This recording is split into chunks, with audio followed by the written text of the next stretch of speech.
SG Consultancy Services. Study MBBS in Russia, Philippines, Uzbekistan.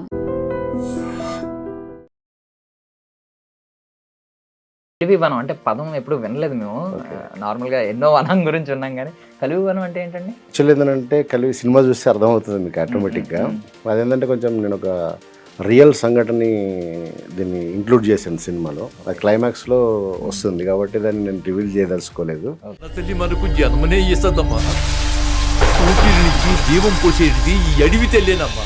మీరు తీసిన genres explore చేసినవి ఏంటంటే థ్రిల్లర్, లేదంటే లవ్ స్టోరీ, లేదంటే ఫన్, ఎంటర్టైన్మెంట్, ఇలాంటివన్నీ ఎక్స్ప్లోర్ చేసే మీరు సడన్ గా సోషల్ మెసేజ్ వైపు ఎందుకు వచ్చారు? ఇప్పుడు జాబిలి కోసం ఆకాశం వల్లే శ్రీహరి గారితో తీసిన చివరి చిత్రం, దాంట్లో కూడా ఒక మంచి మెసేజ్ పాస్ చేశాను. ఒక తండ్రి కొడుకుల మధ్యలో ఉండేటటువంటి ఒక ఎమోషన్ని. అండ్ నా ఆలోచన ఇప్పటిది కాదండి, అది ఒక 3 years బ్యాక్. ఈ ఆలోచన నాకు ఎలా పుట్టింది అని అంటే, దుచ్చర్ల సత్యనారాయణ అనే ఒక వ్యక్తి తన సొంత 70-80 ఎకరాల ల్యాండ్ని అడవిగా మలిచేసిండు. అది నేను ఒక ఏదో ఇంటర్వ్యూలో దాన్ని చూశానండి. అది చూసినప్పుడు నన్ను ఇన్స్పైర్ చేసి ఒక సంస్థ తీసుకొస్తే ఆ ప్రాంతం బాగుపడుతుంది, ఆ ఏరియా బాగుపడుతుంది, మన స్టేట్కి ఒక ఆదాయం వస్తుంది అన్న సెన్స్ కొద్దిగా తీసుకొస్తారు ఎవరైనా కానీ. ఎవరు నాశనం చేయాలని తీసుకురారు. బట్ ఇంకేంటంటే తర్వాత తెలుస్తుంది కదా అందులో అడవి ఉందని తెలుస్తుంది. అప్పుడైనా గవర్నమెంట్ డెసిషన్ వెంటనే మార్చుకోవాలి. వాస్తవంగా లాస్ట్కి అడవిని కాపాడుకుంటారు, దాన్ని ఎవరు నాశనం చేయరు, దాన్ని ఎవరు దానికి కించపరచాలని చూడరు. బట్ కాకపోతే ఒకవేళ అయితే. Ladies and gentlemen, welcome to iDream media. నేను ప్రియదర్శ్. ఈ కమర్షియల్ సినిమా కాలంలో సోషల్ ఫ్యాంటసీ లేదంటే సైన్స్ ఫిక్షన్ ఇలాంటి సినిమాలు చూస్తున్నాం కానీ సోషల్ మెసేజ్ ఇచ్చే సినిమాలు అయితే చాలా తక్కువగా చూస్తున్నాం. ఒకప్పుడైతే ఈ బడుగు వర్గాల కోసం, బలహీన వర్గాల కోసం, పల్లె కోసం, అడవుల కోసం కొంచెం ఆర్ నారాయణమూర్తి గారి పేరు వినిపించే ఉండేది. బట్ ఇప్పుడు ఈ మధ్యకాలంలో చాలా తక్కువ, అంటే వస్తున్నాయి కానీ కోటికి ఒక సినిమా వస్తుంది అనమాట. ఇప్పుడు అలాంటి కోటికి ఒక సినిమా గురించి మనం మాట్లాడుకోబోతున్నాం. కలివి వనం సినిమా పేరు. నాతో పాటు డైరెక్టర్ రాజ్ నరేంద్ర గారు ఉన్నారు, మాట్లాడదాం. నమస్తే సార్. నమస్కారం. ముందుగా iDream ప్రేక్షకులకు, iDream యాజమాన్యానికి నా హృదయపూర్వక నమస్కారాలు. Thank you. ముందుగా అడగాల్సింది ఇదే, కలివి వనం అంటే పదం ఎప్పుడు వినలేదు మేము. నార్మల్గా ఎన్నో వనం గురించి ఉన్నాం కానీ కలివి వనం అంటే ఏంటండి? అది యాక్చువల్లీ ఏంటంటే కలివి సినిమా చూస్తే అర్థమవుతుంది మీకు ఆటోమేటిక్గా. అదేంటంటే కొంచెం నేను ఒక రియల్ సంఘటనని దీన్ని ఇంక్లూడ్ చేశాను సినిమాలో. అది క్లైమాక్స్లో వస్తుంది కాబట్టి దాన్ని నేను రివీల్ చేయదలుచుకోలేదు. బట్ వనం అనేది ఆటోమేటిక్గా అందరికీ తెలిసిన విషయమే. అడవులు అనేది మనం వనంగా కూడా పిలుచుకుంటాం, వన దేవతగా కూడా పిలుచుకుంటాం. అది కలివి వనం అని పెట్టినాం. మీరు కూడా సినిమా చూస్తే మీకు అర్థమవుతుంది దాని గురించి. మీరు ఇది 4th ఫిల్మ్ అండి? 4th ఫిల్మ్ అండి. మీరు తీసిన జానరాస్ ఎక్స్ప్లోర్ చేసినవి ఏంటంటే థ్రిల్లర్, లేదంటే లవ్ స్టోరీ, లేదంటే ఫన్, ఎంటర్టైన్మెంట్, ఇలాంటివన్నీ ఎక్స్ప్లోర్ చేసే మీరు సడన్ గా సోషల్ మెసేజ్ వైపు ఎందుకు వచ్చారు? బికాజ్ ఈ కమర్షియల్ సినీ యుగంలో సోషల్ మెసేజ్ తో సినిమా తీస్తే థియేటర్స్ కి జనాలు వస్తారా అంటే చాలా డౌట్ కూడా కాదు, చాలా డౌట్. మరి ఎందుకు వచ్చారు ఇటువైపు? మీరు అన్నది వాస్తవం అండి. వాస్తవంగా నేను తీసిన ప్రీవియస్ ఫిల్మ్స్ థ్రిల్లర్లో కూడా నేను మెసేజ్ ఇచ్చానండి. ఇప్పుడు జాబిలి కోసం ఆకాశం వల్లే శ్రీహరి గారితో తీసిన చివరి చిత్రం, దాంట్లో కూడా ఒక మంచి మెసేజ్ పాస్ చేశాను. ఒక తండ్రి కొడుకుల మధ్యలో ఉండేటటువంటి ఒక ఎమోషన్ని అద్భుతంగా పాస్ చేశాను. అండ్ ఫన్ టు రన్ అని ఒక సినిమా ఇంకా రిలీజ్కి ఉంది, అది రిలీజ్ కాలేదు. జీవితంలో ఏదో సంతోషంగా ఉండాలంటే ఫన్ కావాలి, గెలవాలంటే మాత్రం రన్ కావాలని ఒక చిన్న మంచి యూత్కి ఒక మంచి మెసేజ్గా తీశాను. ఇది కూడా ఇంకా ఫుల్ ఫ్లెక్స్గా మెసేజ్గా తీసాను. అంటే ఇప్పుడు ప్రాబ్లం ఏంటంటే, మీరు నార్మల్గా ప్లేట్లో అన్ని మీల్స్ పెట్టి రకరకాలు పెట్టినప్పుడు అందులో ఒక దాన్ని ఏమంటారు, కాకరకాయ మొక్క పెట్టారనుకోండి, తింటారు. బట్ డైరెక్ట్ ఇవ్వడమే కాకరకాయ చూసే ఇచ్చారనుకోండి, అది కొంచెం ఏంటి అని చెప్పి అనుకుంటారు. సో ఇప్పుడు కూడా అలాగే ఉంది. కంప్లీట్ ఒక అవుట్ అండ్ అవుట్ ఇది సోషల్ మెసేజ్, కంప్లీట్ ఒక మెసేజ్ ఇవ్వడానికి పిలిచారు. నార్మల్ గా పిలిచి క్లాస్ ఇస్తాను అని చెప్తే ఎవరు వస్తారు థియేటర్స్ కి? కాకరకాయతో పోల్చారు కదా, కాకరకాయ పెడితే తింటారు, కాకరకాయ జ్యూస్ పెడితే తాగకపోవచ్చు అని ఒక సెన్స్ లో మాట్లాడారు కదా మీరు. కాకరకాయ ఎంత హెల్త్ మీకు తెలుసా? ఒక డయాబెటిక్ పేషెంట్కి ఇప్పుడు ఎంత ఒక ఆయుర్వేద మెడిసిన్ అది. మాది కూడా మంచి ఒక ఆయుర్వేద మెడిసిన్ లాంటి సినిమా. ఖచ్చితంగా దీన్ని కూడా తీసుకునే వాళ్ళు ఉంటారు, ఆ తీసుకునే వాళ్ళే ఈ సినిమాని మోసుకెళ్తారు ఖచ్చితంగా.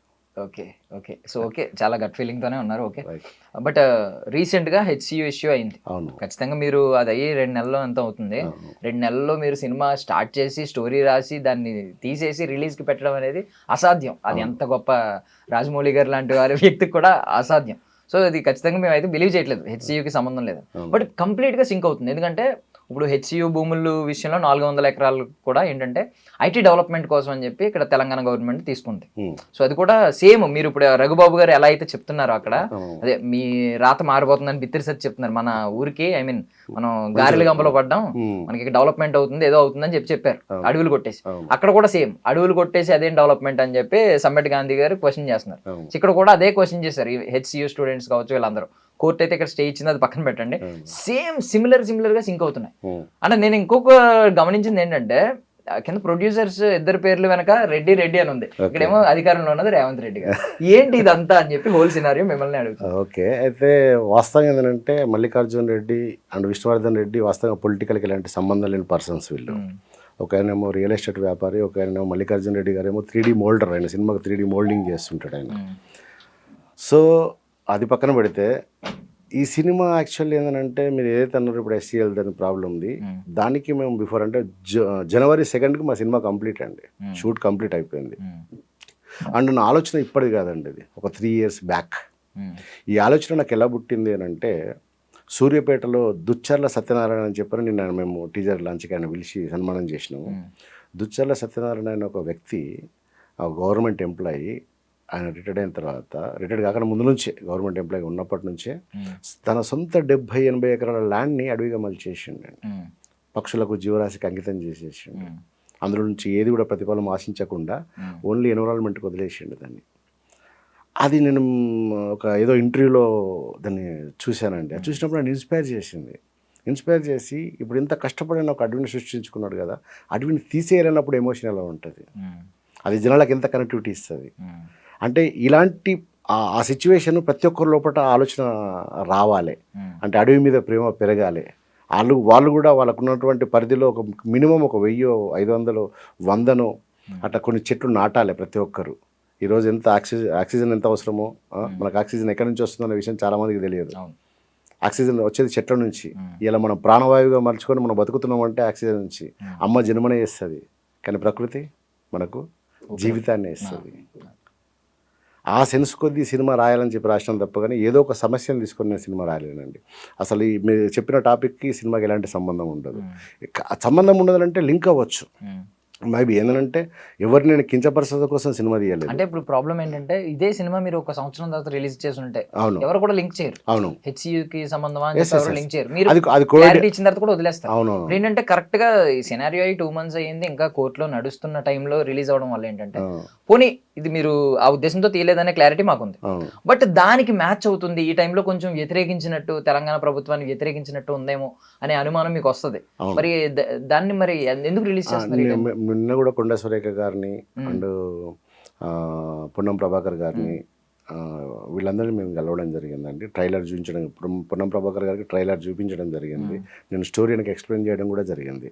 ఆయన బయట కూడా ఇచ్చాడు, ఆ బయట కూడా నేను రిలీజ్ చేస్తాను రేపు మాకు. సో వాళ్ళు కూడా ఏమన్నదంటే జనాలకి ఇది అవసరం అంటే దానికి సమస్య ఏంటో, దానికి దేనికోసం కట్టాలనుకున్నారో, దీనివల్ల ప్రాబ్లం అయిందో నాకు తెలియదు. కానీ ఈ సినిమా ఇలాంటి సినిమా మాత్రం జనాలకు అవసరం అని చెప్పిండండి. ఎందుకంటే చెట్టు నాటద్దని ఎవరంటారని నాకు అర్థం కాదు. నేను చెట్టు నాటాలి, చెట్టును ప్రేమించాలి, చెట్టును మన కుటుంబం అనుకోవాలి. ఇప్పుడు చిన్న లాజిక్ చెప్తాను మీకు.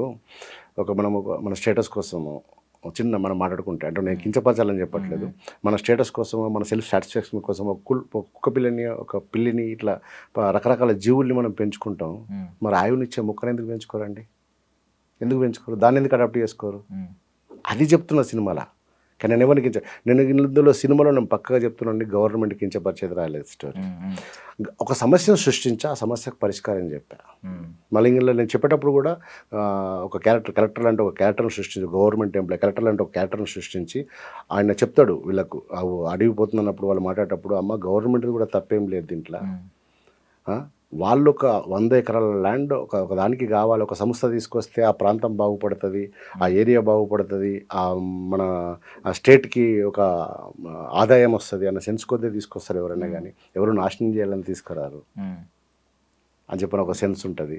అని కూడా ఏంటంటే మళ్ళీ ఇప్పుడు నేను సినిమాలో ఏం చేశానంటే రియల్గా ఉన్న అడవి కాదండి నేను సృష్టించింది, ఒక మనిషి సృష్టించిన అడవి. గవర్నమెంట్ నీకు రికార్డ్స్లో ఏమని రాసి ఉంటుంది, ఇది అసైన్మెంట్ ల్యాండ్ అని రాసి ఉంటుంది తప్ప కానీ ఇది ఒక అడవి అని రాసి ఉండదు. ఎందుకంటే అది సహజ సిద్ధంగా పుట్టినటువంటి అడవి కాదు కదా, అది అవును. ఒక మనిషి సృష్టించిన అడవి కాబట్టి గవర్నమెంట్ రికార్డ్స్లో ఇక్కడ రాసి ఉంటుంది. అందుకే కలెక్టర్ చెప్తాడు గవర్నమెంట్ కూడా తప్పేం లేదమ్మా, అది అసైన్మెంట్ ల్యాండ్ అని రాసి ఉంటుంది తప్ప అడవి అని రాసి ఉండదు. కాబట్టి వాళ్ళు ఒక అర్జీ పెట్టుకున్నప్పుడు మాకు ఒక ఫ్యాక్టరీకి ప్లేస్ కావాలన్నప్పుడు ఇక్కడ ఉందని చెప్పి గవర్నమెంట్ చూపిస్తుంది అంతే. ఉంది, బాగుంది మీరు చెప్పిన లెక్కల వైజ్ అయితే ఓకే బాగానే ఉంది. బట్ థింగ్ ఏంటంటే తర్వాత తెలుస్తుంది కదా అందులో అడుగు ఉందని తెలుస్తుంది. అప్పుడైనా గవర్నమెంట్ డెసిషన్ వెంటనే మార్చుకోవాలి. మార్చుకుంటుంది. ఇప్పుడు వాస్తవం అంటే ఇప్పుడు స్టే వస్తుంది, గవర్నమెంటే స్టే ఇస్తుంది. ఆ అడవికి వాస్తవంలో లాస్ట్కు అడవిని కాపాడుకుంటారు, దాన్ని ఎవరు నాశనం చేయరు, దాన్ని ఎవరు దానికి కించపరచాలని చూడరు. బట్ కాకపోతే ఒకవేళ అయితే దాన్ని ఏం చేయొచ్చు, ప్రజలు దానికోసం ఏం చేయాలి, ప్రజలు ఫస్ట్ ప్రకృతిని ప్రేమించడం అలవాటు కావాలనేది నా సెన్స్ అండి. అడవులు ఏడైనా తడవి మీరు గొడవలు చేయకుండా చెప్పట్లేదు నా సినిమాలో. ప్రకృతిని కాపాడుకునే ప్రయత్నం చేయండి ప్రతి ఒక్కరు. ఓకే, ఆ ప్రకృతిని ప్రేమించండి. అంటే మీరు చాలా మంచి ఉద్దేశంతో తీస్తున్నారు సినిమా, అర్థమవుతుంది. బట్ థింగ్ ఏంటంటే ఇప్పుడు ఇదే హెచ్సియు వివాదం అయిన తర్వాత ఒక వారం తర్వాత ఎన్విరాన్మెంటల్ డే జరిగింది అని చెప్పి రేవంత్ రెడ్డి గారిని పిలిచారు అనుకోండి స్పీచ్ ఇమ్మని. రేవంత్ రెడ్డి గారు కూడా అటెండ్ అవ్వరు, ఎందుకంటే సిచ్యువేషన్ అలాంటిది. ఈ టైంలో ఆల్రెడీ ఇది అవుతుంది, దీని మీద కొంచెం నెగిటివిటీ ఉంది ప్రజలు. సో ఎప్పుడైనా ముఖ్యమంత్రి అయినా ఒక గవర్నమెంట్ అయినా కూడా బ్యాలెన్స్ చేయాలి, అందరినీ బ్యాలెన్స్ చేయాలి. ఇప్పుడు వాళ్ళ ఉద్దేశం ఏంటి, ఐటీ డెవలప్ చేస్తే మీరు అన్నట్టే మనకి లాభాలు వస్తాయి, ఇక్కడికి ఆదాయం తీసుకురావచ్చు స్టేట్ కి, దాన్ని మనం పేదల కోసం వాటి కోసం డెవలప్మెంట్ కోసం రోడ్ల కోసం దేనికోసం ఖర్చు పెట్టచ్చు. బట్ థింగ్ ఏంటంటే ఇదే రేవంత్ రెడ్డి గారు విత్ ఇన్ 1 month లో రమ్మన్నారు అనుకోండి స్పీచ్ ఇవ్వమని, నేను పర్యావరణ రక్షణ గురించి మీరు స్పీచ్ ఇవ్వండి అంటే ఆయన ఎవరో, ఎందుకంటే వద్దు ఇలా అవుతుందని. సో ఇది కూడా అలాగే సింక్ అవుతుంది కరెక్ట్ గా హెచ్సియు టైంలో మీరు రిలీజ్ చేయండి. మంచిగా వచ్చినాయి సార్ మీరు. మేము ఏంటంటే ఇప్పుడు నెక్స్ట్ మేము ఆల్రెడీ మన కాంగ్రెస్ లీడర్స్తో కొంతమందిని మాట్లాడినాం. మేము ఇప్పుడు అధికారంలో ఉంది కాబట్టి మాకు సపోర్ట్ కావాలి, ఖచ్చితంగా సపోర్ట్ కావాలి. ఎందుకంటే చిల్డ్రన్స్ని బేస్ చేసుకొని తీసిన సినిమా, నేను పిల్లల్ని ఎక్కువ దీంట్లో ఇంక్లూడ్ చేసిన సినిమాలో. సో సీఎం గారిని గెలవడానికి కూడా ప్రయత్నం జరుగుతుంది. తనకు కూడా సార్కి కూడా నేను ఖచ్చితంగా ఎక్స్ప్లెనేషన్ చెప్తా నేను డెఫినెట్గా. ఇది అంటే కేవలం ఒక జరిగిన డ్రామాని, రియల్గా జరిగిన ఒక డ్రామాని ఎవరి మీదనో బురద జల్లడం కోసం మాత్రం నేను చేసిన ప్రయత్నం కాదు. ఇది జనాలకు అవసరమైన ప్రయత్నం మాత్రమే చేశానంటే నేను. జనాలకి ఇప్పుడు ఏది అవసరం అదే ప్రయత్నం చేశాను తప్ప ఎవరి మీద బురద జల్లడం కోసం, ఎవరిని కించపరచడం కోసం సినిమా తీయలేదు. ఓకే, యా, క్యారెక్టర్స్ విషయానికి వద్దాం, క్యారెక్టరైజేషన్స్. ఇప్పుడు సమ్మెట్ గాంధీ గారి క్యారెక్టర్ ఉంది, మీరు ఒక వ్యక్తి క్రియేట్ చేసిన అడవి అని అన్నారు. సమ్మెట్ గాంధీ గారు అది అవునండి, బికాజ్ ఆయన విరిగిపోయిన మొక్కను కూడా అతుకుతున్నారు, అది మళ్ళీ చచ్చిపోకూడదు అని చెప్పి దాన్ని అతికిస్తున్నారు. అక్కడ చాలా డీటెయిలింగ్ ఉందన్నమాట చిన్న దానిలోనే. అండ్ ఇంకోవైపు మన నాగదుర్గ క్యారెక్టర్ కూడా అంటే పిల్లల్ని ప్రకృతిలో తీసుకెళ్లి బోధిస్తూ ఉంటుంది. నాకు తెలిసి క్లాస్ రూమ్ టీచింగ్ కాకుండా కొంచెం నేచర్ని చూపిస్తూ, బికాజ్ డీటెయిలింగ్ మీరు చూపించారు కాబట్టి. ఏంటి హీరోయిన్ క్యారెక్టరైజేషన్ ఏముంటుందండి? యాక్చువల్లీ ఏంటంటే ఇప్పుడు మీరు చెప్పారు కదా గాంధీ గారు భూమయ్య అనే క్యారెక్టర్ రోల్ ప్లే చేస్తున్నారండి. అది ఒక మనిషి అంటే ఇప్పుడు దూసల సత్యనారాయణ గారి పేరు పెట్టకుండా అలాంటి ఒక క్యారెక్టర్ని సృష్టించుకోండి నేను కథలో. ఆ ఊర్లో ఉన్నటువంటి ఒక అసైన్మెంట్ ల్యాండ్లో చిన్నప్పటి నుంచి ఆయన 12 ఏళ్ల వయసులో నుంచి ఒక్కొక్క చెట్టు పెట్టుకుంటూ వెళ్తే ఒక 50-60 సంవత్సరాలు గడిచేసరికి అది వనంగా మారిపోతుంది. ఆ అడవి ఇప్పుడు ఈ ఊరికి జీవనాధారం అవుతుంది. ఆయనకు అడవి సృష్టించాలన్న ఆలోచన ఎందుకు వస్తుందనంటే ఆ ఊరికి వనరులు చాలా దూరంలో ఉంటాయి అన్నమాట. వనరులు చాలా దూరంలో ఉండేసరికి ఊరోళ్ళంతా వలస వెళ్తుంటారు పట్టణానికి. ఆయన చిన్నప్పుడు తట్టుకోలేక ఆ 12 ఏళ్ల వయసులో ఆయన మదిలో వచ్చిన ఒక ఆలోచన చెట్టు. అలా ఒక్కొక్క చెట్టు పెట్టుకుంటూ 60 సంవత్సరాల వరకు అది అడవిగా మారుతుంది. ఇప్పుడు ఈ ఫ్యామిలీలో పుట్టిన ఎవరైనా సరే ఆ జీన్స్తో పుడతారు కదండి. ఆయన మనవరాలే ఈ హరిత టీచర్. ఆ తాతయ్య మీద ఉన్నటువంటి ఆ తాతయ్య ప్రకృతి మీద ఉన్న ప్రేమ ఈమె కూడా అవపోషణ చేసుకొని ఈమె ఎన్విరాన్మెంట్ మీద పీజీ చేస్తుంది. కానీ వీళ్ళ పేరెంట్స్ చనిపోవడం వల్ల తాతయ్యకు చెదురువాదురుగా ఉంటూ అదే ఊర్లో ఉన్నటువంటి స్కూల్లో ఒక వాలంటీర్ టీచర్గా పనిచేస్తుంటుంది. సో చిన్నప్పటి నుంచి పిల్లలకు ఆల్రెడీ పీజీ చేసింది, అదే ఫ్యామిలీలో పుట్టింది. పిల్లలకు ఏం చెప్పినా ప్రకృతిని సంబంధిత వాతావరణాన్ని క్రియేట్ చేస్తూ చెప్తూ ఉంటుంది అనమాట. మనం చెట్లను అడాప్ట్ చేసుకోవాలి, చెట్లకు ప్రాణం ఉంటుంది, అది ఇది అని చెప్పి అలానే చెప్తూ ఉంటుంది వాళ్ళకి. అలాగే మోటివేషన్ చేస్తూ ఉంటుంది. ఈ స్కూల్ నుంచి పిల్లలు రోజు స్కూల్కి వెళ్ళాలంటే అడవి మార్గానే పిల్లలు రోజు స్కూల్కి వెళ్తూ ఉంటారు. ఆ పిల్లలు కూడా అడవితో ఆడుకోవడం, అడవిలో బంధాన్ని పైన వేసుకుంటారు. సో ఇప్పుడు అలాంటి అడవి పోతుందంటే ఆ ఊరి పిల్లలకి, ఆ సృష్టించిన భూమయ్యకి, ఆ మనమరాలకి ఆ ఎమోషన్ ఎట్లా ఉంటుంది, ఆ బాధ ఎట్లా ఉంటుంది, ఆ ఊరితో దాంతో ఇప్పుడు అడవితోటి లబ్ధి పొందుతున్నటువంటి కొంతమంది ఫ్యామిలీస్ వాళ్ళంతా దానికోసం ఎట్లా కష్టపడతారు, ఎట్లా పోరాడతారు అనేది సినిమా స్టోరీ అండి. యాక్చువల్లీ మీకు మొత్తం ఓవరాల్గా స్టోరీ చెప్పేసా. ఎందుకు చెప్పానంటే ఇది సినిమా స్టోరీ నేను దీన్ని సస్పెన్స్గా చెప్పాల్సిన అవసరం లేదండి. దీన్ని ఫ్యాక్ట్, అదే ఎమోషనల్ రైడ్ కాబట్టి ఎమోషన్స్ అనేది మీరు చెప్పలేరు, రైట్, అది మేమే ఎక్స్పీరియన్స్ చేయాలి. ఓకే, బాగుందండి, చాలా బాగుంది. బట్ థింగ్ అండ్ ఇంకోటి మీరు ఇంకో మాట చెప్పారు కదా ఇందాక, చెట్టుకు అంటు కట్టడం అంటారు దాన్ని. అవునవును, అంటే ఒక విరిగిపోతే అంటు కడుతున్నాడు అంటే నిజంగా ఒక అడవిని సృష్టించిన మనిషికి కొమ్మ ఎదిగినా కూడా తట్టుకోలేడండి ఆయన. అసలుంటప్పుడు ఆ చెట్టుకు ప్రాణం పోస్తుంటాడు ఆయన. ఆ ప్రాణం పోసే సెన్స్ని మొత్తం అడవంతా సృష్టించి చూపించలేను కదా. ఒక అడవినంతా సృష్టించినట్టు చూపించాలనుకుంటే నా దగ్గర ఉన్నట్టు బడ్జెట్ సరిపోదు నాకు గ్రాఫిక్స్ వేసి అది వేసి అంత లేదు. ఒక సెన్స్లో చెప్పాలి దాన్ని, ఎట్లా చెప్పాలని చెప్పి ఆ సెన్స్లో చెప్పడం జరిగింది. మీలో కూడా ఒక పర్యావరణ ప్రేమికుడు ఉన్నాడు ఎప్పటి యా నుంచో? యా యా నా ఇప్పుడు వాస్తవంగా నేను తీసిన ప్రతి సినిమాలో అడవిని నేను సస్పెన్స్ థ్రిల్లర్ తీసిన అడవి బ్యాక్డ్రాప్లో జరుగుతుంది. జాబిలి కోసం ఆకాశం వల్ల శ్రీహరి గారు నక్సలైట్ క్యారెక్టర్ చేశారు అందులో, అది అడవి బ్యాక్డ్రాప్లోనే జరుగుతుంది. అండ్ ఫన్ టూర్ అని కూడా కొంచెం జస్ట్ ఒక చిన్న, నేను ప్రకృతిని కంపల్సరీ ఇన్బుల్ట్ చేస్తానండి. అంటే ఇప్పుడు నా టీం కూడా ఏమంటారు తెలుసా, స్టోరీ ఉంది రేపు నెక్స్ట్ సినిమా ఒక ఏం చేస్తున్నా నా టీం ఏమంటారు తెలుసా, అడవిలో ఉందా అంటారు. అంటే ఇప్పుడు కాదు సార్, మీకు ఏమన్నా ఐ మీన్ మీరు పెరిగిన ప్రాంతంలో దగ్గరలో ఏమన్నా అడవిలో ఉండడం లేదంటే నేను అడవి ప్రాంతంలోనే పుట్టానండి. ఎక్కడ నా విలేజ్లో వాస్తవంగా వచ్చేసి నా ఓన్ ప్రాపర్ వచ్చేసి జగ్గాసాగర్ అనే విలేజ్ అండి, మిట్పల్లి మండలం, పాత కరీంనగర్ జిల్లా, ఇప్పుడు కొత్త జగిత్యాల జిల్లా. మా ఫాదర్ గారు ఎండిఓ ఉండే లక్ష్మీనారాయణ అని చెప్పని, కొరట్ల రిటైర్డ్ అయ్యండి 2008లో. సో నేను పుట్టింది పెరిగిందంతా విలేజ్లో, జగ్గసాగర్ గ్రామంలో పుట్టి పెరిగాను. తర్వాత మా నాన్న జాబ్ పర్పస్ మేము అంతా జగిత్యాలో సెట్ అయిపోయాం. మేము సెట్ అయిపోయి నేను ఇక 1997 నుంచి హైదరాబాద్ క్యాంపస్ పోయి, తర్వాత ఇక సినిమా ఫీల్డ్లో డైరెక్షన్ డిపార్ట్మెంట్, ఫస్ట్ ఆర్టిస్ట్ అదేమని వచ్చిన డైరెక్టర్ మారిన. నేను పెరిగిన వాతావరణం అంతా ఎన్విరాన్మెంట్లోనే పెరిగాను కాబట్టి నాకు దాంతో చాలా బంధం ఉంది అండి ఎన్విరాన్మెంట్ గురించి. కంపల్సరీ అది ఇప్పుడు నేను ఊర్లోకి వెళ్తుంటే ఆ ఎన్విరాన్మెంట్ కొద్దిగా మిస్ అవుతుంది నాకు. ఆ ఫీల్ కూడా నాకు చాలా ఉంది. ఇవన్నీ ఆలోచనలే నాకు ఈ స్టోరీని రాయడానికి దోహదపడ్డాయి. సూపర్. సో ఇప్పుడు మీరు సినిమాల్లోకి వచ్చి ఒక 15-20 సంవత్సరాలు అవుతుంది సార్? దాదాపు 25 సంవత్సరాలు. 25 సంవత్సరాలు అయిపోయింది. అంటే ఇప్పుడు వచ్చి ఇన్ని సంవత్సరాలు అయిన తర్వాత ఇప్పుడు చాలా మంది ఏంటంటే నెంబర్ అంటే వాళ్ళ ఎక్స్పీరియన్స్ కంటే తీసిన సినిమాల సంఖ్య పెరుగుతుంది. అవును, మీరు సంఖ్య చాలా తక్కువ. అవును. ఎందుకు, దానికి కారణం ఏం చెప్తారు? అంటే యాక్చువల్ ఏంటంటే నేను అది దేవుడు నన్ను గట్టిగా ఎత్తుకోవట్లేదా, ప్రకృతి నాకు కరెక్ట్గా సపోర్ట్ చేయట్లేదా తెలియదు, కానీ నేను ప్రయత్నం చేస్తున్నాను గట్టిగా. ఇంకోటి ఏంటంటే మేము ఆర్థికంగా చాలా వీక్, పెద్దగా సెట్ అయిన ఫ్యామిలీ ఏం కాదన్నట్టు. మా ఫాదర్ కూడా గాంధీవాది, ఎండిఓగా జాబ్ చేసినా మా ఫాదర్ పెద్దగా సంపాదించింది ఏం లేదు. మా నాన్న రిటైర్డ్ అయిన డబ్బులతో మేము ఇల్లు కట్టుకుని ఇప్పుడు అదే ఇంట్లో ఉంటున్నాం మేము. నాకు ఇప్పుడు పెళ్ళి, 2 పిల్లలు, ఇదంతా నాకు ఉంది కాబట్టి దీనికోసం ఏంటంటే కొంచెం నేను బయటకు వెళ్ళాల్సి వస్తుంది. కంటిన్యూగా దీని మీద నేను వర్క్ చేయలేకపోతున్నాను, ఎందుకంటే ఆర్థికంగా కూడా నాకు కావాలి, చూసుకోవాలి కాబట్టి. సాంగ్స్ ఒకటి చేస్తూ ఉంటాను, కల్చరల్ యాక్టివిటీస్ ఒకటి చేస్తూ ఉంటాను కొంచెం డబ్బుల కోసం, మనకు కూడా అంటే జీవనాధారం గడవాలి కదా, దానికోసం చేస్తుంటాను అనమాట. సో ఇక ఒక సక్సెస్ కోసం వెయిటింగ్ అండి. ఒక మంచి ప్రజలు మంచిగా గట్టిగా ఎత్తుకొని ఒక మంచి సక్సెస్ ఇస్తే మాత్రం డెఫినెట్గా ఇండస్ట్రీలో మంచి బాంబ్ బ్లాస్ట్లు, లేదంటే AK-47 గన్లు, లేదంటే కత్తులు, అంటే హింసను ప్రేరేపించే సినిమాలు మీరు ఈజీగా ఆడియన్స్ అటెన్షన్ ని గెయిన్ చేస్తాయి. ఒక ట్రైలర్ టీజర్ వచ్చినా అరే ఈ సినిమా బాగున్నట్టుంది టీజర్ అని చెప్పి చూస్తారు, థియేటర్స్ కి పుల్ చేస్తుంది ఫస్ట్ 3 days లోనే. బికాస్ ఇప్పుడు కలెక్షన్స్ కూడా మొదటి 3 రోజులే, తర్వాత సినిమా థియేటర్ లో ఉండట్లేదు. ఐ మీన్ బాగా హిట్ అయితే తప్ప ఉండట్లేదు. కొత్త సినిమాలు వచ్చేస్తున్నాయి, పాత నీరు పోతుంది, కొత్త నీరు వస్తుంది. సో ఇలాంటి సిచ్యువేషన్ లో మీరు ప్రకృతిని నమ్ముకుని సినిమాలు తీయడం, ఇంకా ఇలాంటి వాస్తవంగా చెడు జనాల మీద చాలా ప్రభావితం చేస్తుందండి. చెడు తొందరగా చొచ్చుకెళ్ళిపోతుంది. ఇప్పుడున్నటువంటి ఈ జనరేషన్లో అరిచేతిలోనే ప్రపంచం ఉంటుంది, ప్రపంచాన్ని అరిచేతిలోనే గెలికేస్తుండే ఫోన్లో. దీంట్లో ఏంటంటే మనం చూసేది కూడా ఏంటంటే అది మరి ఎక్కడ తప్పు జరుగుతుందో, అంటే వాస్తవంగా ఏ వస్తువునైనా ఏదైనా కనుక్కుంటే అది ఖచ్చితంగా మనిషికి ఉపయోగపడడానికి కనుక్కుంటాడు, కానీ ఉపయోగం ఎంత ఉంటుందో దానికన్నా చెడు ఎక్కువ అవుతుంది. ఈ సోషల్ షార్ట్స్ కానీ రీల్స్ కానీ ఇలాంటివి చాలా మనిషిని ప్రభావితం చేస్తుంటాయి. అందులో మంచి కన్నా ఎక్కువ చెడు ఎక్కువ పాపులేషన్ అవుతుంది. అది ఎందుకంటే తొందరగా అట్రాక్ట్ అవుతుంది. ఎందుకంటే మనిషి సైకలాజికల్ ఫీలింగ్స్ ఎట్లుంటాయంటే, ఉదాహరణకి మనకి ఇక్కడ ఇచ్చడం మూత్రం పోయేరాదని రాసి ఉంటుంది, అది చూసినప్పుడు మనకు మూత్రం వచ్చి గుర్తొస్తుంది, పోయాలనిపిస్తుంది. అసలు సైకలాజికల్ మనుషులు ఉన్నారు ఇప్పుడు మన ప్రపంచంలో. చెడు ఎక్కువ తొందరగా అట్రాక్ట్ అవుతుంది. కాకపోతే ఇప్పుడు సినిమాలు కూడా కమర్షియల్ ఫార్మాట్ లోకి వచ్చినాయి. అంటే ఇదర్ బాంబ్ బ్లాస్ట్లు, లేదంటే AK-47 గన్ను, లేదంటే కత్తులు, అంటే హింసను ప్రేరేపించే సినిమాలు వస్తున్నాయి. ఇప్పుడు మీరేమో ఏమంటున్నారంటే అడవులను కాపాడదాం అంటున్నారు. ముందు మిమ్మల్ని మీరు సర్వైవ్ అయ్యేలా చూసుకోవాలి ఈ ఇండస్ట్రీలో. మరి ఈ ప్రకృతిని నమ్ముకుంటే ఎంతవరకు సర్వైవ్ అవుతారు అనుకుంటున్నారు? ఒకటి మీరు ఇందాక అడిగింది బాగా అనిపించింది నాకు. ఎందుకంటే ఇప్పుడు ఎవరైనా సరే 100 కోట్లు 1000 కోట్లు అని పోస్టర్ మీద వేసుకోవాలి, ఇట్లా బిజినెస్ కానీ చాలామంది బిజినెస్ కానీ ఆలోచించే ప్రొడ్యూసర్లు చాలామంది ఉన్నారు ఇండస్ట్రీలో. కొంతమంది ప్రొడ్యూసర్లు ఇందాక మీరు అన్నారు కదా ఆర్నారామూర్తి సినిమాలు ఇలాంటి సోషల్ మీడియాలో ఆ సినిమాలు కూడా జనాలు ఆదరించారు కదండి, వాళ్ళకు కూడా డబ్బులు వచ్చినాయి కదా.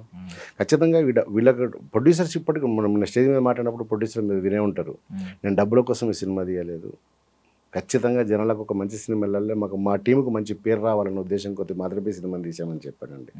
ఖచ్చితంగా పెట్టిన డబ్బులు అయితే రిటర్న్ అవుతాయని ఒక నమ్మకం అవుతుంది. పెట్టిన డబ్బులు రాకపోతే అంత అంత బ్యాడ్ గేమ్ తీయలేదు మేము సినిమాని.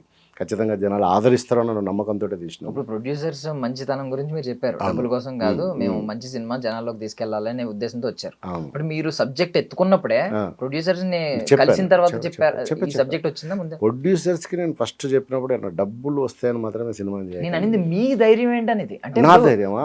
ప్రొడ్యూసర్ రాడు కదా డైరెక్ట్, నేను అడవిని కాపాడడం కోసం ఒక సినిమా నేను ఇందాక స్టార్ హీరో ఉండరు, ఎవరు ఉండరు ఇందాక చెప్పాను కదా, సినిమా ఫీల్డ్ లో నాకు ఒక మంచి గుర్తింపు రావాలంటే ఏం చేయాలని ఒక ఆలోచన చేస్తాను సార్. ఫస్ట్ నాకు మంచి గుర్తింపు రావాలంటే కొంచెం డాక్యుమెంటరీ ఫిల్మ్ చేస్తే అవార్డు వస్తుంది కదా, అవార్డు త్రూ అని నాకు మంచి గుర్తింపు వస్తుంది. గుర్తింపు వస్తే నాకు అప్పుడు మంచి మంచి సబ్జెక్టులు ఏమైనా చేయొచ్చేమో ఆలోచన కొద్దీ ఈ సబ్జెక్ట్ని రెడీ చేసుకున్నాను. యాక్చువల్లీ ఈ ప్రొడ్యూసర్స్కి ఇలా ఏం చెప్పినప్పుడు ఫస్ట్ నేను చెప్పిన మాట ఏంటంటే, ఇలా ఈ సినిమాకు డబ్బులు వస్తాయనే ఉద్దేశం కొద్దీ సినిమా చేయొద్దు. వాళ్ళు నన్ను అడిగింది ఏంటంటే ఒక మంచి స్టోరీ కావాలి మాకు, మంచిదంటే ఎట్లుంటుందని అడిగాను నేను వాళ్ళకి. ఒక మంచి మెసేజ్ లాంటిది అంటే, మెసేజ్ స్టోరీ చెప్తే ఎవరు తీస్తారన్న ఈ రోజుల్లో తీయరు, ఈ రోజుల్లో ఎవ్వరు తీయరు. కమర్షియల్ సినిమాకి ప్రియారిటీ ఇస్తారు తప్ప కానీ ఒక మెసేజ్ ఎవరుంటాడు సినిమా చేస్తామంటే ఎవరు కూడా ప్రియారిటీ ఇయ్యడు. అంటే లేదు నువ్వు స్టోరీ చెప్పు, నచ్చితే ఖచ్చితంగా పెడదామని చెప్పని మల్లికార్జున చెప్పిన తర్వాత నేను స్టోరీ ఒక 1.5 hours ఏమో నేరేషన్ ఇచ్చిన. అదిరిపోయింది అన్న సబ్జెక్టు, ఎందుకు జనాలు ఆదరించారు దీన్ని చూద్దాం, ఎందుకు ఆదరించారో చూద్దాం, దాన్ని కూడా చూద్దాం మనం, ఈ సినిమా మనం చేస్తున్నాం అని చెప్పిండు. ఓకే యాక్చువల్లీ ఏంటంటే నేను కూడా దీన్ని కమర్షియల్గా ఆలోచించాను, నేను కూడా కమర్షియల్గా ఆలోచించాను, ప్రొడ్యూసర్స్ కాదు, నేను కూడా కమర్షియల్గా ఆలోచించి సినిమా చేయాలి, నాకు గుర్తింపు రావాలి ఖచ్చితంగా. ప్రొడ్యూసర్కి పెట్టిన డబ్బులు వచ్చినా ఒక గుర్తింపు వస్తే చాలన్న ఉద్దేశం కొద్ది మాత్రమే సినిమాని తీసాం, కానీ మేమేదో సంపాదించేద్దామని మాత్రం సినిమా తీయలేదండి ఇది. ఓకే పక్కగా సార్ ఇప్పుడు ఓటీటీ కూడా నార్మల్గా చెప్తున్నాను, ఇప్పుడు థియేటర్స్ ఫుల్ చేస్తుందా అనే క్వశ్చన్ ఫస్ట్ రైజ్ చేశాను. ఇలాంటి సబ్జెక్ట్కి అంటే టికెట్ పెట్టుకుని ఒక ఆడియన్స్ వస్తాడా అని. ఈవెన్ ఓటీటీలో చూడొచ్చు, ఓటీటీలో రిలీజ్ చేస్తే చూస్తారు, బట్ ఓటీటీ వాళ్ళు కూడా తీసుకోరు ఇలాంటి సబ్జెక్టులు బేసికల్లీ. మీకు మరి ఓటీటీ అయిపోయిందా, డీల్ అయిపోయిందా? కాలేదండి, ఇంకా ఏ డీల్ కాలేదు నాకు అసలు. వాస్తవంగా ఇండస్ట్రీలో ఏ సపోర్ట్ లేదు నాకు, పక్కా చెప్తున్నా, నాకు ఇంకా ఏ సపోర్ట్ లేదు, ఇంకా ఏ డీలింగ్ కాలేదు. మాట్లాడుతున్నాం. మీకు చిన్న విషయం చెప్తాను, ఎలిఫెంట్ అని ఒక సినిమా రిలీజ్ అయింది. ఆ సినిమాని అసలు ఎప్పుడు రిలీజ్ అయిందో ఎప్పుడు వచ్చిందో ఎవరికి తెలియదు, కానీ ఇప్పుడు ఓటీటీలో ఇప్పుడు అది నెంబర్ 1 స్థానంలో ఉంది. ఆ సినిమా ఎందుకు నెంబర్ 1 స్థానంలో ఉందంటే, ఆ సినిమా ఆ డైరెక్టర్, ఆ ప్రొడ్యూసర్, ఆ టీం ఏం చేశారంటే అవార్డ్స్కు దానికి దీనికి పంపిస్తే దానికి మంచి అవార్డు వచ్చింది. అవార్డు వచ్చిన తర్వాత ఓటీటీ వాళ్ళు పిలిచి మరి ఆ సినిమాను కొనుక్కున్నారు. ఓకే, ఎందుకంటే నీకు ఓటీటీలో ఫ్యామిలీస్ చూస్తున్నారు కంపల్సరీ, మంచి సినిమాని ఫ్యామిలీలు ఖచ్చితంగా చూస్తారండి. చెడు థియేటర్లో ఒక ప్రేరేపిస్తుంది కావచ్చు కానీ ఓటీటీలో ప్రేరేపించదండి. చెడు సినిమాకు ఓటీటీలో ఎక్కువ పెద్ద ప్రియారిటీ లేదు. ఇప్పుడు అందుకే మన మలయాళ సినిమాలో ఓటీటీ స్టోరీ టెల్లింగ్ అంటే ఫ్యామిలీ డ్రామా సినిమాలకు ఎక్కువ ప్రియారిటీ ఉంది ఓటీటీలో. ఖచ్చితంగా మా సినిమాను ఓటీటీలో తీసుకుంటారు అన్న ఒక నమ్మకం మాత్రం మాకు గట్టిగా ఉందండి డెఫినెట్గా. ఎందుకంటే ఇది డెఫినెట్గా పక్కా చెప్తున్నా, ఈ సినిమా ఫ్యామిలీస్ ఖచ్చితంగా ఓటీటీలో అద్భుతంగా ఎంజాయ్ చేస్తారండి సినిమాని. ఎంజాయ్ అంటే వాళ్ళు ఏదో ఆనందం కాదు, వాళ్ళకు ఒక ఎమోషన్ కనెక్టివిటీ దొరుకుతుంది సినిమా ద్వారా, ఒక సంతృప్తి లాస్ట్ దొరుకుతుందండి, ఖచ్చితంగా దొరుకుతుంది. ఓకే, సో ఇప్పుడు రాజు నరేంద్ర గారు ఇప్పుడు 4 సినిమాలు అంటే ఇప్పుడు 25 సంవత్సరాల మధ్యలో 4 సినిమాలు, ఆ 4 సినిమాలతో మీరు సంపాదించుకుని, మీరు ప్రొడ్యూసర్ కూడా కాదు, మీరు సంపాదించుకుని ఒక డైరెక్టర్ గా ఒక టెక్నీషియన్ గా మీరు పనిచేసి సంపాదించుకున్నది 25 సంవత్సరాలు సర్వే అవ్వడానికి ఎట్టి పరిస్థితుల్లో సరిపోదు, ఖర్చులు కొనుక్కోవడానికి కూడా సరిపోదు. మీ మెయిన్ ఇన్కమ్ సోర్స్ ఏంటి మరి?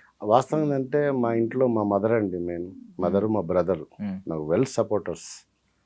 మా నాన్నగారు చనిపోయిన తర్వాత, మా నాన్నగారు ఉన్నప్పుడు మా నాన్నగారు నాకు అసలు ఇంటి గురించి అసలు ఎలాంటి ఇబ్బంది పెట్టలేదు. మా నాన్న ఇబ్బంది పెట్టలేదు, నేను ఇంటికి ఏం పెద్దగా ఏమి ఇచ్చింది లేదు. మా నాన్నకి మంచి సాలరీ ఉంది, వచ్చిన సాలరీతో మా అమ్మ వాళ్ళంతా మంచిగా సెటిల్ అయిపోయారు. మా బ్రదరు సిస్టర్కి మ్యారేజ్ చేసినాం.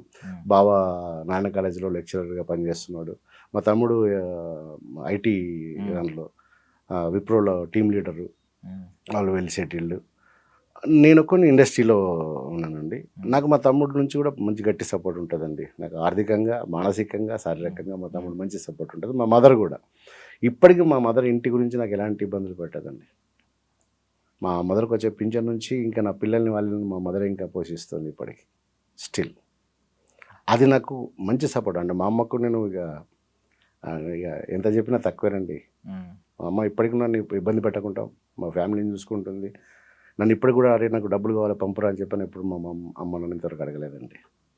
జస్ట్ నా సర్వేయర్, నేను గెలవడం కోసం మాత్రమే ప్రయత్నిస్తున్నా. ఆ డబ్బులు ఆ యూట్యూబ్ ద్వారా అక్కడక్కడ నేను వర్క్ చేసుకుంటూ సంపాదించుకుంటున్నాను. సో అమ్మ మీద కూడా త్వరలో సినిమా తీస్తారు అయితే. డెఫినెట్గా ఇస్తానండి. ఓకే, ఇంకా సాంగ్స్ ఏదో డైరెక్షన్ చేస్తారని విన్నాం, ఫోక్ సాంగ్స్ అని. అవునవును. సో ఎన్ని సాంగ్స్ చేసి ఉంటారండి ఇప్పుడు? దాదాపు 700 సాంగ్స్ వర్క్ చేసి ఉంటాను. ఓకే. అంటే సిడి టైం నుంచి, నాట్ ఓన్లీ యూట్యూబ్, సిడి కాలం నుంచి నేను సాంగ్ చేస్తున్నానండి. మాయదారి మైసమ్మ మళ్ళీ వచ్చిందని డిఆర్సి కంపెనీ వాళ్ళకు అందులో ఒక సాంగ్ చేశాను. తర్వాత యాక్టర్ కూడా చేశాను నేను, డాన్సర్, యాక్టర్ ఇవన్నీ చేశానండి నేను. అండ్ ఇప్పుడు ఈ మధ్య కాలంలో దాదాపు ఒక 400-500 సాంగులు చేసి ఉంటాను నేను. ఊర్మి ఛానల్కి, నివృత్తి వైబ్స్, సై టీవీ, లతా టాకీస్, ఇట్లా చాలా మంచి ఫేమస్ ఛానల్స్, యూట్యూబ్లో ఫేమస్ ఛానల్స్, ఆ ఛానల్స్ లాంటివి నేను వర్క్ చేసి ఉన్నా. ఇప్పుడు ఒక సాంగ్ కి ఎంత ఇస్తారు సార్ నార్మల్ గా డైరెక్షన్ చేస్తే? డిపెండ్ అంటే నేను వాస్తవంగా ఇప్పటికి నాకు రెమ్యునరేషన్ ఫిక్స్ కాలేదండి. సినిమాకి కానీ దేనికి కానీ నేను రెమ్యునరేషన్ ఏమైనా అడగానండి. అడగడానికి కూడా నాకు మోమాటం ఉంటుంది. వాళ్ళకున్న బడ్జెట్లో నాకు ముందే చెప్తారు, సరే ఇంత ఇచ్చుకుంటాం నీకు అన్న, నీకు ఇంత ఇచ్చుకుంటాం, చేయండి అని. అంటే ప్యాషన్ నాకు, అది పిచ్చి. నాకు ఎప్పుడు కెమెరా పక్కన ఉన్నారా డైరెక్షన్ చేయాలన్న కోరికనే ఉంటుంది. ఒక పాటలో కూడా, ప్రతి పాటలో మీరు చూస్తే లవ్ ఫెయిల్యూర్ సాంగ్స్లో కూడా, ఇప్పుడు నేను చేసిన లవ్ ఫెయిల్యూర్ సాంగ్స్ ఎక్కువ చేశానండి. చాలా యూట్యూబ్ ఛానల్లో లవ్ ఫెయిల్యూర్ సాంగ్ చేయాలంటే దాదాపు నన్నే కన్సల్ట్ అవుతారు. ఎందుకంటే మంచి స్టోరీ టెల్లింగ్ ఉంటుంది, లాస్ట్కి మంచి మెసేజ్ ఇస్తాడని అని చెప్పని నన్ను కన్సల్ట్ అవుతారు. పాట విని ఆ పాటకు ఇంకెట్లా ప్రజెంటేషన్ చేస్తే బాగుంటుంది చెప్పి రాసుకొని చేస్తాను నేను. సో దాంట్లో కూడా ఒక మంచి మెసేజ్ ఇస్తాను నేను. ఓకే. కొన్ని ఉన్న వాళ్ళు, పెద్ద ఛానల్ వాళ్ళు కొంచెం మంచి రెమ్యునరేషన్ ఇస్తారు. లేని వాళ్ళు అన్న అది ఎంతే ఉంది తీసుకోండి అని చెప్పండి, అంతే ఉన్నా అంతే తీసుకొని చేస్తారు. సీరియస్లీ ఆ 4 నిమిషాల ఫోక్ సాంగ్స్ ఉంటాయి కదా, 4 నిమిషాలు 5 నిమిషాలు, ఒక చిన్న మినీ సినిమాలకు బాగుంటాయి. ఇప్పుడు మీ సాంగ్స్ ఏవేవి ఉన్నాయి చాలా ఉండుంటాయి. నేను మామూలుగా అబ్జర్వ్ చేసి ఒక వ్యూవర్ గా చెప్తున్నాను, చాలా బాగుంటాయి. బట్ థింగ్ ఏంటంటే ఈ ఫోక్ సాంగ్స్ దగ్గరకు వచ్చేసరికి ఒక కంప్లైంట్ విన్నాను నేను, కొంతమంది చెప్తుంది అంటే వీళ్ళు తీసినప్పుడు ఒక 50,000, 1 lakh లో తీసేసి సాంగ్స్ కూడా ఉంటాయి, 1 lakh లో తీసేసి సాంగ్స్ ఉంటాయి. బట్ సంపాదన మాత్రం క్రోర్స్ లో వచ్చిన సంపాదన ఉంటుంది. వాస్తవం చాలా మంది అది కొంచెం టెక్నీషియన్స్ వాళ్ళ ఒక శ్రమ దోపిడీ కింద చిత్రీకరించబడుతుంది. అంటే వాస్తవంగా దీనికోసం మేము ఒకటి సంస్థ కూడా ఏర్పరిచినాం అండి. TFDDU అని చెప్పిన ఒక సంస్థ ఇప్పుడు వస్తుంది కొత్తగా, లాంచింగ్ అని మొన్న రిజిస్ట్రేషన్ అయింది. దీనిలో ఏంటంటే సినిమా ఫీల్డ్ లాగానే వాళ్ళ కార్డులు ఇష్యూ చేసి, వాళ్ళకు ఒక రెమ్యునరేషన్ ఫిక్స్ చేసి, ఇంత ఇవ్వాలి, వీళ్ళు ఇంత వస్తే మన కాల్ షీట్ కూడా సేమ్ సినిమా లాగా 6 to 6 కాల్ షీటే చేయాలి. ఇప్పుడు ఫోక్ సాంగ్ ఎట్లుంటుంది అంటే, నీకు మధ్యాహ్నం 11 గంటల 12 గంటలకు ఏదో స్టార్ట్ చేస్తే ఒక్కోసారి రాత్రి 12-1 అవ్వదు షూటు. అదే రెమ్యునరేషన్ ఇస్తారు, అదే ఇస్తారు. అంటే వాస్తవం ఏంటంటే మెయిన్ ఆర్టిస్టులకు, మెయిన్ కన్నా ఈ చుట్టుపక్కల చేసే వర్కర్స్ ఉంటారు, సెట్ బాయ్స్, లైట్ డిపార్ట్మెంట్ వాళ్ళు, అండ్ ఈ కో ఆర్టిస్టులు, డాన్సర్స్, సైడ్ డాన్సర్స్, వీళ్ళందరికీ చాలా ఇబ్బందులు ఉంటాయి. అదొకటే రెమ్యునరేషన్ చేయాలి వాళ్ళు. వాళ్ళకి ఇచ్చే 1,000 రూపాయలు, 1,500, 2,000 రూపాయలు లోపల వాళ్ళకి ఏమొస్తుంది? దాన్ని బాగా దృష్టిలో పెట్టుకొని ఇది చేస్తున్నాం. నేను దాని గౌరవ అధ్యక్షునిగా నేను ఉన్నా ఇప్పటికీ. వాళ్ళకు కూడా అంటే వాళ్ళని కూడా నేను అవన్నీ ఎదుర్కొని వచ్చినా కాబట్టి నాకు తెలుసు కాబట్టి నేను కంపల్సరీ వాళ్ళకు కూడా హెల్ప్ చేయాలని ఒక ఆలోచనలో ఉన్నానండి. ఇప్పుడు మన హీరోయిన్ నాగదుర్గ కూడా ఫోక్ బ్యాక్గ్రౌండ్ నుంచే వచ్చింది. సో ఏంటి సార్, ఎలా సార్ మీకు పరిచయం ఎక్కడి నుంచి? ఫోక్ సాంగ్ నుంచి. ఏ సాంగ్ నుంచి సార్? సక్కనుడు అని ఒక సాంగ్ చేసినాం. మీరు డైరెక్టర్? నేను డైరెక్టర్గా. ఆ సాంగ్ ఫస్ట్ సాంగ్ మా ఇద్దరు కాంబినేషన్లో. అప్పుడు చేసినప్పటి నుంచి మా ఇద్దరి మధ్యలో ఒక మంచి బ్రదర్ అండ్ సిస్టర్ రిలేషన్షిప్ అండి. మా ఇద్దరు మంచి కోఆర్డినేషన్ ఉంది. అట్లా చేస్తే ఒక 3-4 సాంగ్స్, మన లాస్ట్ టైం కూడా బతుకమ్మ సాంగ్స్ ఒక 6 సాంగ్స్ చేసిన అమ్మాయి తోటి, నేను 6 సాంగ్స్ చేసిన బతుకమ్మ సాంగ్స్. ఇక నన్ను మస్తు పిలుస్తుండే. ఈ స్టోరీ ఎప్పుడైతే అనుకున్నామో, ఈ స్టోరీ అనుకున్నప్పుడు ఒక మంచి కొత్త అమ్మాయి కావాలి నాకు, ఒక టీచర్ లుక్ ఉండాలి. అండ్ అమ్మాయిని చూస్తే నమస్కారం పెట్టుకోబుద్ది కావాలి, సంస్కారంగా ఉండాలి అమ్మాయి. మీరు నాగదుర్గ చేసే పాటలను చూసుంటారు కదా ఇప్పటికీ. ఒక్క పాటలో కూడా ఇంతవరకు ఒక మేల్ పర్సన్తో ఆమె నటించలేదు, ఇంతవరకు నటించలేదు. అండ్ ఆమెకంటే ఒక ఫ్యాన్ బేస్ తయారు చేసుకుంది. వాస్తవంగా సింగిల్గా సోలోగా ఫ్యాన్ బేస్ తయారు చేసుకోవడం అనేది చాలా కష్టం. ఆ అమ్మాయి ఒక ఫ్యాన్ బేస్ తయారు చేసుకుంది. ఆమెకు సమ్ లాక్స్లలో ఫాలోవర్స్ ఉన్నారు ఆమెకు. సో ఇలాంటి అమ్మాయిని ఈ సినిమాకి బాగుంటుంది ఆ స్టోరీ అనుకున్నప్పుడు నాకు ఎందుకు ఆ అమ్మాయి కనబడింది అందులో. సో అప్పుడు వెళ్ళి ఒకరోజు రాఖీ పౌర్ణమి రోజు ఇంటికి వెళ్ళి రాఖీ కట్టించుకుని మరి కథ చెప్పారు. కథ చెప్పేసరికి వాళ్ళ అమ్మ, వాళ్ళ ఫాదర్, వాళ్ళందరూ చాలా కనెక్టివిటీ అయ్యి అదిరిపోయింది, చాలా బాగుంది, డెఫినెట్గా ఏదో నా కోసం రాసినట్టుందన్న సినిమా ఇది అని చెప్పని అమ్మాయి బాగా ఎగ్జైట్గా ఫీల్ అయింది. అనుకోకుండా జస్ట్ 1 monthలో డిస్కషన్, 1 monthలో షూటింగ్ వెళ్ళిపోయినాం మేము. ఓకే. ఇప్పుడు ఆ ఎర్ర రుమాలు కట్టి రుమాలు, ఆ దారి పొంట వస్తుండే, దెబ్బ వస్తుండే, ఇప్పుడు ట్రెండింగ్ లో ఉన్నాయి సాంగ్స్. ఇప్పుడు అమ్మాయి ఇప్పుడు ఆమె పరిస్థితి ఎలా ఉందండి? బికాజ్ ఆమె ఒక ఇన్ఫ్లుయెన్సర్ కింద కూడా, ఐ మీన్ సోషల్ మీడియాలో బాగా యాక్టివ్ గానే ఉంటుంది. Yes, yes. ఆమెకు మంచి ఫాలోయింగ్ ఉంది. అవును. సో అది ఆ ఫాలోయింగ్ ఏమన్నా మన సినిమాకి ఏమన్నా ప్రమోషన్ వైజ్ యూజ్ అవుతుందంటారా? అఫ్ కోర్స్ కావచ్చు, ఎందుకంటే నేను వాస్తవంగా ఆమెను పెట్టుకోవడం కూడా ఇదొక రీజన్ కూడా ఉంటుంది కానీ అంటే మనం కూడా కొంచెం జనాలకి కొత్త వాళ్ళని పరిచయం చేస్తే తొందరగా కనెక్ట్ కాకపోవచ్చు. కొంచెం తెలిసిన అమ్మాయి ఉంటే అది సరిపోతుంది అని అనుకున్నాను నేను. ఆల్రెడీ యూట్యూబ్లో సమ్ లాక్స్ ఫాలోవర్స్ ఉన్నారు కాబట్టి డెఫినెట్గా నా సినిమాకి హెల్ప్ అవుతుంది. ఎవరైనా ఎవరికైనా ఉంటుంది కానీ కొంచెం ఇప్పుడు ఒక సినిమా తీసినప్పుడు ప్రొడ్యూసర్ కానీ డైరెక్టర్ గారు ఏమనుకుంటారంటే ఒక బిగ్గెస్ట్ పర్సన్స్ తోటి లాంచింగ్ చేస్తే మంచి అప్లాజ్ వస్తుంది అంటేనే, ఒకవేళ సినిమా బాగుందంటే ఆటోమేటిక్గా వెళ్ళిపోతుంది. కొత్త వాళ్ళని పెడితే మనం ప్రమోషన్ చేయాలి, రప్పియాలి, థియేటర్ వరకు జనాల్ని రప్పించడం కోసం ఏదో పనులు చేయాలని ఆలోచన ఉంటుంది కాబట్టి కొంచెం ఏదో పేరున్న అమ్మాయిని మాత్రం పెట్టుకోవాలని అనుకున్నా. కానీ ఈ కథలో నాకు మాత్రం అమ్మాయి కనబడింది, ఈ అమ్మాయిని పెట్టేసుకున్నాను. బేసికల్లీ ఇప్పుడు మామూలు హీరోయిన్స్ కావచ్చు, హీరోస్ కావచ్చు, ఈ షార్ట్ ఫిల్మ్స్, యూట్యూబ్ సిరీస్లు వీటిలోంచి హీరోలు అయిన వాళ్ళు, ఐ మీన్ యాక్టర్స్ అయిన వాళ్ళు, మెయిన్ స్క్రీన్ కి వచ్చిన వాళ్ళు చాలా మందిని చూసాం. బట్ ఒక ఫోక్ బ్యాక్గ్రౌండ్ నుంచి వచ్చిన వాళ్ళు చాలా అరుదు. సినిమాల్లో వాళ్ళని అంత చాలా చాలా అరుదుగా ఉంటారు. లైక్ నాకైతే తెలీదు పెద్దగా, పేర్లు కూడా తట్టట్లేదు. యూట్యూబర్స్ లో నార్మల్ సిరీస్లు ఇప్పుడు కొంతమంది ఉన్నారండి, వాళ్ళు సిరీస్లు నార్మల్ గా తీస్తారు, ఒక స్టోరీ ఏదైనా తీసుకు. బట్ ఫోక్, ఇలాంటి ఫోక్ జానపదం వీటి నుంచి వచ్చిన వాళ్ళకి ఎక్కువ అవకాశాలు అయితే నాకు తక్కువ. నాకు తెలిసి మీకు చిన్న లాజిక్ చెప్తానండి. ఫోక్ అనేది జానపదం, తెలుగులో చెప్పుకుంటే జానపదం. జానపదం పుట్టింది తెలంగాణ ప్రాంతంలో. జానపద కళలు అంటారు, ఇప్పటికి ఇంకా జానపద కళలు అంటారు. జానపదంతో ఏదైనా అట్రాక్షన్ తొందరగా ఉంటుందండి యాక్చువల్లీ. ఇప్పుడు నువ్వు ఒక మంచి కమర్షియల్ సినిమాలో కూడా ఒక జానపదం పాటనే ఇవాళ మంచి ఒక యూట్యూబ్ సాంగ్ అక్కడ నీకు దాని మీద ప్రభావితం చేస్తున్నది. ప్రభావితం చేస్తున్నది. జానపదం అనేది ఇప్పుడు పుట్టింది కాదండి, ఈ సృష్టితో పాటు జానపదం పుట్టింది, మట్టిలో జానపదం పుట్టింది, పొలాల గట్ల మీద అమ్మలక్కలు నాట్లు వేసుకుంటూ పాడిన పాటలే అదే జానపదం. ఆ జానపదం రూపాంతరం చెందుతూ ఇప్పుడు యూట్యూబ్లో ఫోక్ ఇండస్ట్రీకి ఏర్పడ్డది. అప్పుడు ఒక తెలుగు హీరోయిన్, ఐ మీన్ ఆమె పెద్ద హీరోయిన్ అయింది, అమ్మో తెలుగు వాళ్ళకి అవకాశాలు ఇవ్వాలని ఒక బజ్ క్రియేట్ అయింది బేబీ సినిమాతో, వైష్ణవి చైతన్య గురించి. ఇప్పుడు ఈమె ఫోక్ నుంచి నాగదుర్గ ఎంటర్ అవుతున్నారు మెయిన్ స్క్రీన్. సో ఈవిడికి కూడా అలాంటి అవకాశాలు ఫ్యూచర్ లో దొరుకుతాయి డెఫినెట్. కాకపోతే అమ్మాయి ఏంటంటే అమ్మాయి చాలా కాన్ఫిడెంట్ గా ఉంటుందండి. ఇప్పుడు సినిమా వచ్చింది కదా అని చెప్పి టకటక వాస్తవంగా అమ్మాయికి చాలా మంది ఇప్పుడు చెప్తూనే ఉన్నారు స్టోరీస్. నా సినిమా కన్నా ముందు కూడా, నేను చెప్పక ముందు కూడా అమ్మాయికి పిలిచి స్టోరీస్ చెప్పారు చాలా. అమ్మాయి ఏంటంటే చూజ్ చేసుకునే విధానం చాలా బాగుంటుంది. పాట కూడా అమ్మాయికి నచ్చితేనే చేస్తుందండి. ఏదో పాట వచ్చింది డబ్బులు వస్తే కదా అంటే డబ్బుల కోసం చేయాల్సిన అవసరం లేదు, ఎందుకంటే వాళ్ళు ఆల్రెడీ వెల్ సెటిల్డ్ ఫ్యామిలీ. అమ్మాయి కూచిపూడి డ్యాన్సర్. అమ్మాయికి ఇంట్రెస్ట్ అది నటించాలంటే దానికి ఒక రిస్ట్రిక్షన్ పెట్టుకుంది అమ్మాయి, అలాగే కనబడాలి, అంతే ఉండాలి నేను అని. ఆ డబ్బుల కోసం చేసే క్యారెక్టర్ అయితే కాదండి అమ్మాయి. పాట నచ్చాలి, ఆ టీం నచ్చాలి, అదంతా పర్ఫెక్ట్గా ప్లాన్ చేసుకుంటుంది అమ్మాయి. అందుకే ఇప్పుడు సినిమా కూడా ఆమె స్టోరీస్ ఎవరిని చెప్పగానే ఓకే అని చెప్పదండి. ఆ సినిమా కథ వింటుంది, ఆ కథను 3-4 సార్లు దాన్ని డిస్కషన్ చేసుకుంటుంది, వాళ్ళతో అడుగుతుంది ఇందులో ఎలాంటి సీన్స్ ఉంటాయి, ఏం కథ, ఎంతవరకు పనికి వస్తుంది, ఇది నేను నా తరపు నా ఫ్యాన్స్కి నేను ఎంతవరకు నేను దీన్ని ప్లేస్ చేయగలుగుతా అని పర్ఫెక్ట్గా ఆలోచించుకొని డిసిషన్ తీసుకుంటుంది. చేస్తుంది, సినిమాలు చేస్తుంది, ఖచ్చితంగా చేస్తుంది. కానీ ఆమెకు నచ్చిన సినిమా మాత్రం ఖచ్చితంగా వదులుకోదండి, తప్పకుండా. ఇందులో కూడా టీచర్ క్యారెక్టర్ ఒక సాంప్రదాయమైన క్యారెక్టర్ అని చెప్పి వెంటనే యాక్సెప్ట్ చేసింది. అవును. ఓకే, దట్టు రాఖీ కట్టించుకున్నారు. అంటే రాఖీ కట్టక ముందే తనకు చెల్లె, బట్ అంతే స్టోరీ చెప్పడానికి ఒక అకేషన్ ఒక ఫైట్ కు ముందు ఒక పెద్ద స్టోరీ డ్రామా క్రియేట్ చేస్తారు.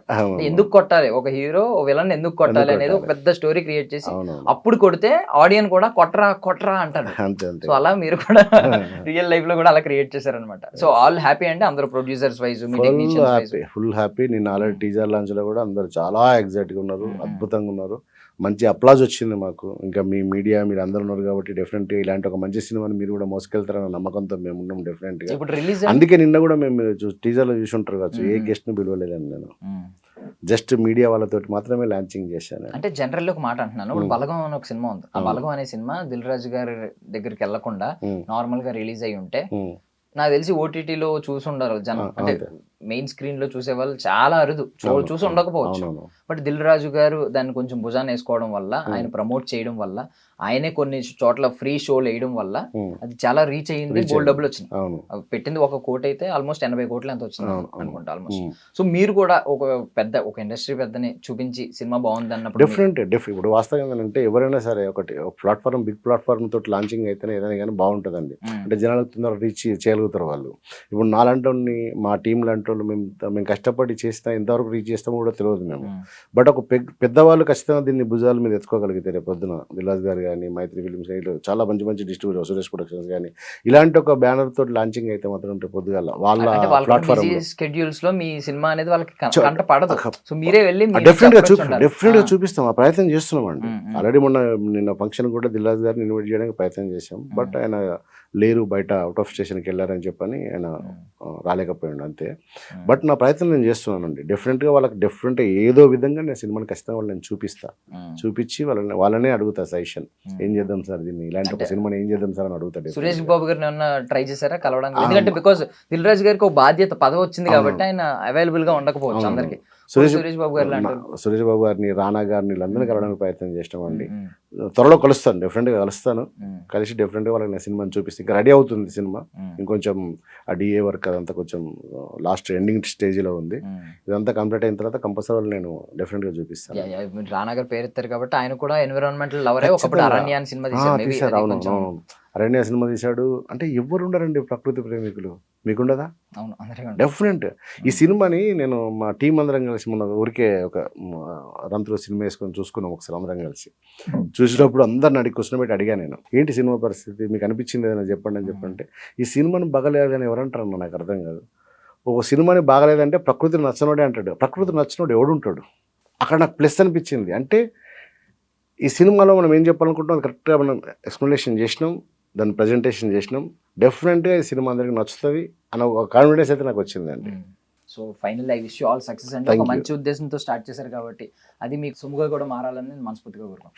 Thank you so much. And అలాగే నిజంగా మీలాంటి వాళ్ళు, అంటే మీలాంటి ఐ డ్రీమ్ ఇలా ఛానల్స్ ఇలాంటి వాళ్ళు మాకు సపోర్ట్ చేసి మా సినిమాని మీరు కూడా దీన్ని ఖచ్చితంగా మోసుకెళ్తారని చెప్పి, జనాల వరకు మీరు మోసుకెళ్తారని చెప్పని మనస్ఫూర్తిగా నమ్ముతూ మీ రాజ్ నరేంద్ర. థ్యాంక్ యూ అండి. Thank you. That's all for now. This is Darshan signing off.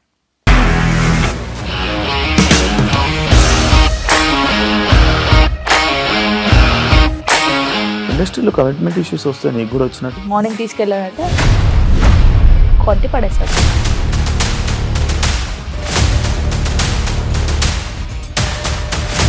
ఒక్కళ్ళు కూడా చూడలేదు ఈ సినిమా అని చెప్పడానికి కూడా చాలా ధైర్యం కావాలి. అది నిజం కదా, దాంట్లో ధైర్యం ఏంటి? ఇది నెక్స్ట్ డే ప్లేట్ మార్చేస్తే తప్పు కదా. As of now we're comfortable this అని నేను అనుకుంటున్నాను. రష్మిక గారిది మీది ఒకే ఊరు అంటే కదా?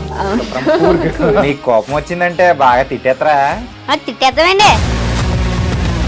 నిజంగా గేమ్ ని ఎలా చేంజ్ చేయగలిగారు? ఏపీఎస్ఎఫ్సి వాళ్ళకి 6 నెలల్లో నేను 6 లక్షలు కట్టా. బిజినెస్ చేయాలనుకుంటే it is as difficult as riding a tiger.